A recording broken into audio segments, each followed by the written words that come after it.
Cristo,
Mamahal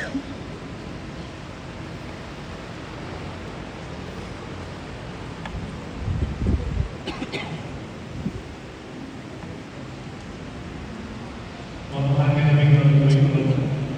Sa iyong mga kapatang itugyan ng dala sa amin, sumunod si Padre Jeremy. Ang mabantaw na siya sa katapusang adlaw, buwan sa tanan na nagamatay niya ng Kristo. Ginoo, sa iyong damog kamuoy na walang ang pagpapto, ang apulihan punta, ang magamaan sa paraiso at sa iyong sulugon. Sa amang bagay, hubay sa mga sa mga pulong sa amang pagtuo, hanggang mahimo sa kami sa pagsugat ng Kristo. Yan ang adlaw para sa magkakimong kaming tanan, uban sa Ginoo, o sa aming isugon, hanggang sa kahapturan. Kini ang may pangayon na pinagawa ni Kristo, ang Ginoo. Ako na yung dahil na ang kaniyo ang Ginoo.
For extending your love to Father Jerry to us.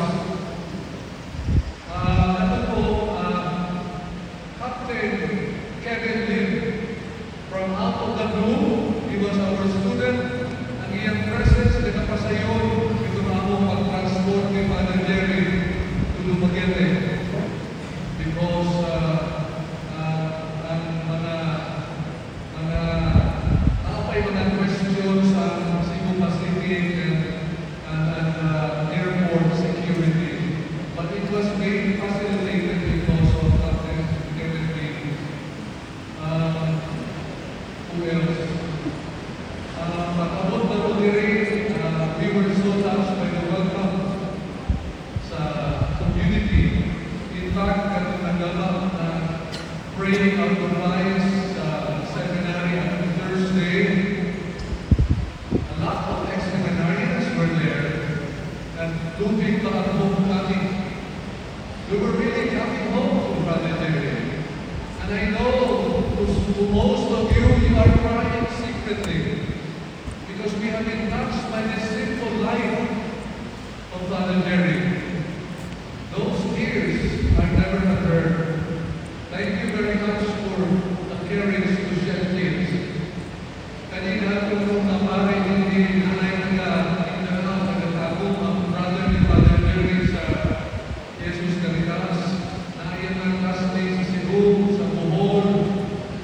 And more sila ni Father Marco and si Reverend Lord.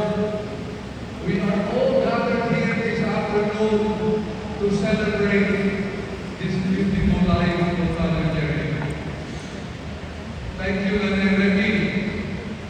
Si Nanay Remy, when I came to her to give the final gift of Father Jerry and a pearl and a bracelet, iingon ko sa Father Jerry, this is for my mother. Salamat sa mga badyaw na nagbalik niya anak Artujaw. Sila mo'y and then Father Jerry wore that bracelet when he died. What else? I think we need to thank the giver of life. When he gave Father Jerry to the family of Nanay Remy 58 years ago, our divine giver as a man, he wanted to gift us the person of Father Jerry.